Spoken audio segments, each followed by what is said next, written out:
ចម្រៀងគណិតវិទ្យាបទចំនួន0សម្រាប់ថ្នាក់បឋមសិក្សា0ជាចំនួនមានន័យតើកូនប្រុងស្រីកូនចាំបានទេ0ជាចំនួនមានន័យតើកូនប្រុងស្រីកូនចាំបានទេ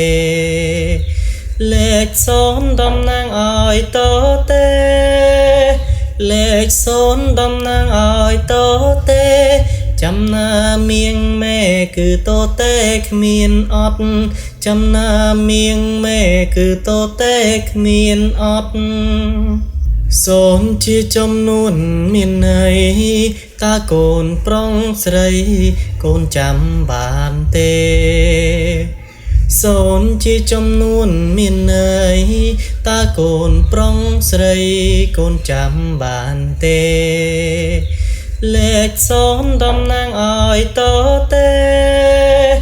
លេខ0តំណាងឲ្យតទេ